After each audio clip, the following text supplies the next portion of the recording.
Hello everyone, कैसे हैं आप सब। I hope you all are doing well.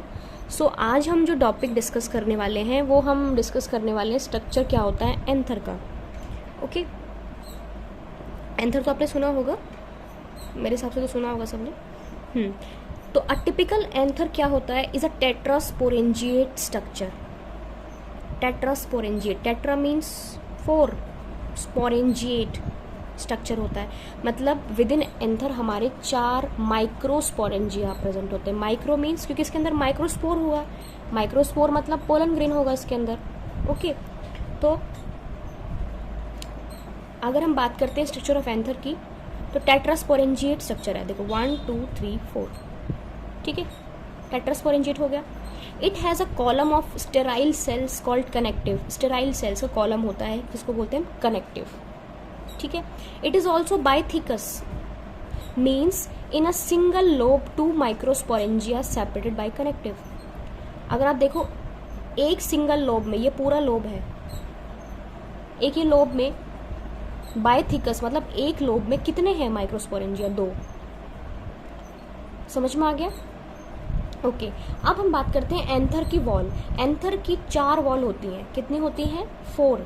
सबसे जो आउटर है, आउटर वैसे भी हर जगह भी किसी भी वॉल देखो तो आउटर एपिडर्मिस होती है। आउटर वॉल की बात करें तो देखो आउटर वॉल क्या है, epidermis. Tangentially elongated cell, function क्या हो, देखो आउटर मोस्ट जो भी लेयर होती है उसका काम क्या होता है, प्रोटेक्शन, ठीक है। अब कैसे है टेंजेंशियल एलोंगेटेड सेल, इतना इंपॉर्टेंट नहीं है। नेक्स्ट है एंडोथीशियम। इसके बाद जो लेयर है उसका है एंडोथीशियम। इसमें रेडियली इलोंगेटेड सेल हैं। कैसे हैं? रेडियली इलोंगेटेड सेल हैं। इसका डेवलपमेंट कब होता है? जब anther is ready to dehisce pollen, ठीक है। जब एंथर में से डेहिसेंस होना हो, जब पोलन डिस्ट्रीब्यूट होंगे, जब पोलन निकलेंगे उसमें से, ठीक है, उस टाइम इसका डेवलपमेंट सबसे ज्यादा होता है। ओके, इसका कैरेक्टरिस्टिक फीचर क्या है एंडोथीशियम का?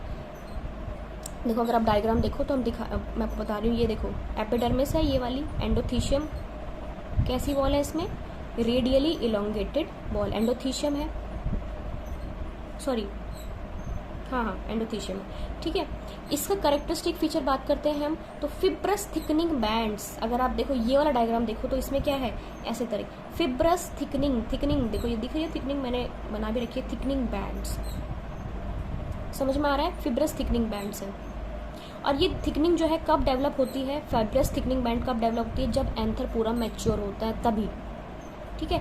और इसमें हाई परसेंटेज होता है अल्फा सेल्यूलोज का। किसका? Alpha cellulose. सेल्यूलोज क्या है? प्लांट की जो सेल वॉल होती है सेल्यूलोज से बनी होती है ना, ठीक है। This thickening consist of a high percentage of alpha cellulose, एक पॉलीसेकेराइड है, ठीक है। अब ये इसका नेचर क्या होता है, हाइग्रोस्कोपिक इन नेचर। हाइग्रोस्कोपिक का मतलब क्या होता है?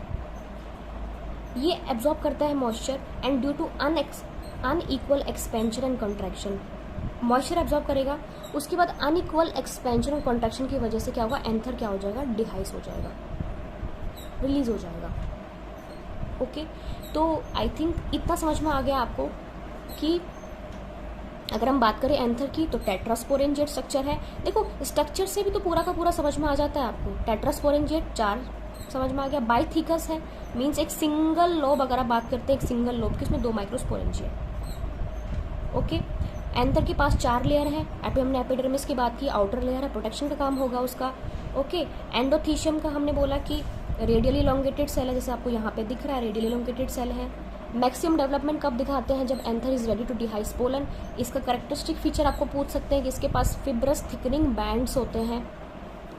ओके, और इनमें क्या होता है, high percentage of alpha cellulose होता है, मींस ये दे एब्जॉर्ब मॉइस्चर और अनइक्वल एक्सपेंशन कंट्रैक्शन की वजह से जो है एंथर डिहाइस। देखो जो लिखा है मैं वही आपको समझा रही हूँ, ठीक है, ताकि आपको मैं समझाऊँ और फिर आपने कुछ लिखा ना हो तो वो सही नहीं है, इसलिए मैंने सब कुछ लिख दिया है ऑलरेडी।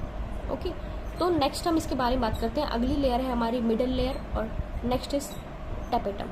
ओके, तो endothecium is absent from where anther dehisce. देखो जहाँ से एंथर का डिहिसेंस होगा वहाँ पे एंडोथीशियम हमारी एब्सेंस होगी, ठीक है। और इन पोर्स या प्लेसेस को बोलेंगे स्टोमियम।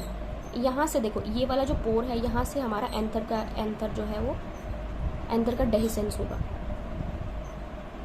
ठीक है, एंथर के अंदर क्या होता है, पोलन ग्रेन्स होते हैं ना, है ना, ठीक है। तो जहाँ से एंथर का डेहिसेंस होगा वहाँ पे एंडोथीशियम क्या होगी, एब्सेंट होगी, उसको बोलते हैं हम स्टोमियम। वीक एरिया है present at the joint, thin walled cell होंगे इसमें, okay. Middle layer generally ephemeral, endothecium के बाद एक और लेयर होती है, एंडोथीशियम के बाद एक और लेयर होती है जिसे बोलते हैं हम मिडल लेयर। मैं बाद में आपको डायग्राम दिखाऊंगी, अभी आप पढ़ लीजिए। Middle layer generally ephemeral means क्या होती है, वो शॉर्ट लिव होती है, एफिमरल का मतलब होता है शॉर्ट लिव। लेकिन लिलियम है जिसमें लॉन्ग लिव होता है। इसका फंक्शन क्या होता है मिडल लेयर का, स्टोरेज ऑफ फूड को स्टोर करके रखना, ठीक है। अब last and the most important tapetum, okay, completely surround the sporogenous tissue, जो स्पोरोजेनस टिश्यू इसको पूरा का पूरा सराउंड करके रखती है। फिजियोलॉजिकली इंपॉर्टेंट है because all the food material go to the sporogenous tissue must pass through it. जितना भी फूड जो स्पोरोजेनस टिश्यू को जाएगा, अब देखो कौन फूड कौन स्टोर करके रख रहा है, मिडल लेयर। अब जितना भी स्पोरोजेनस टिश्यू को फूड जाएगा वो must pass through the tapetum. इसमें सिंगल लेयर ऑफ सेल है। अब इसकी कैरेक्टरिस्टिक फीचर आपको पूछ जाता है पेपर में, इसके पास प्रोमिनेंट न्यूक्लियस है, रफ एंडोप्लाज्मिक रेटिकुलम है, माइटोकॉन्ड्रिया है, डेंस साइटोप्लाज्म है, माइटोकॉन्ड्रिया देखो power house, rough endoplasmic reticulum, protein वगैरह सिंथेसिस होगी। It has tendency to increase DNA level by various method. ये अपना डीएनए लेवल कैसे बढ़ा देता है टैपेटम के पास, polyteny, by multi nucleate condition, endomitosis. Multi nucleate मतलब बहुत सारे न्यूक्लियस कंडीशन हो जाती है ना, मल्टी न्यूक्लिएट कंडीशन, इस तरीके से कर लेते हैं, ठीक है। अब हम बात करते हैं कि टैपेटम जो है उसके फंक्शन क्या है।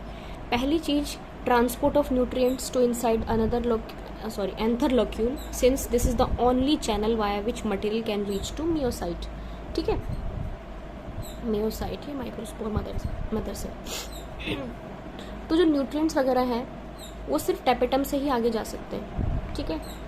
ओनली चैनल वाया विच मटेरियल्स जो है वो मियोसाइट में पहुंच सकते हैं। दूसरा है रिलीज ऑफ कैलेज एंजाइम। देखो अब जो टेट्राड्स होते हैं हमारे, ठीक है, तो उसमें उसकी जो वॉल होती है वो किसकी बनी होती है, कैलोस की। सेलुलोज नहीं कैलोस लिखा है, ओके।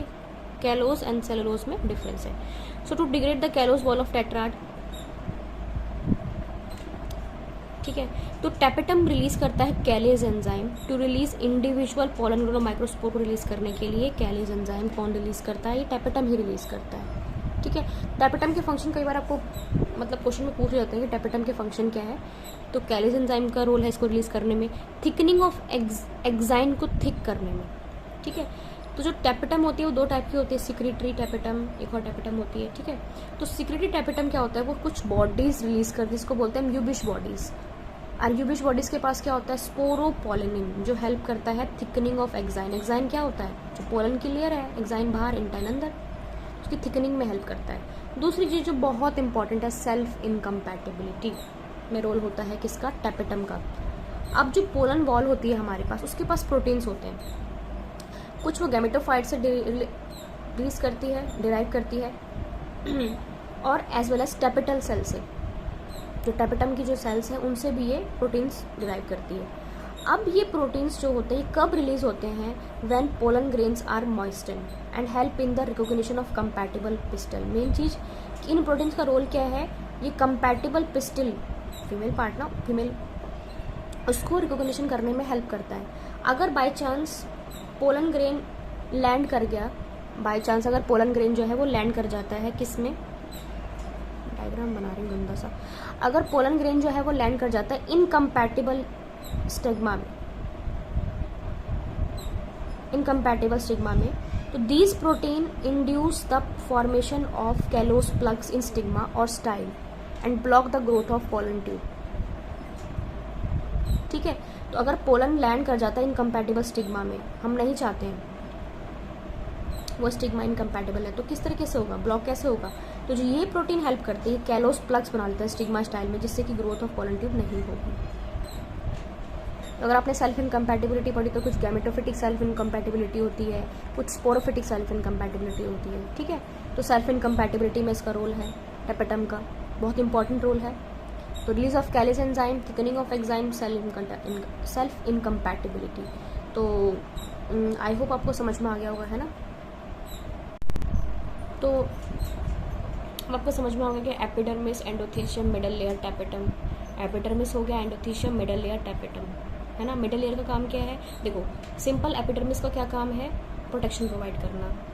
एंडोथेलियम का क्या है रोल है? एंथरडेhiscence उसका रोल है।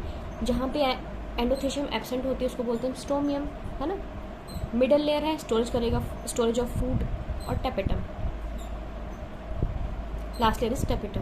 ओके, अब टैपेटम भी कई टाइप की होती है, एमोबॉइड टैपेटम होती है या सिक्रेटरी टैपेटम होती है। ओके, सो आई होप आपको समझ में आ गई सारी वीडियो, ठीक है।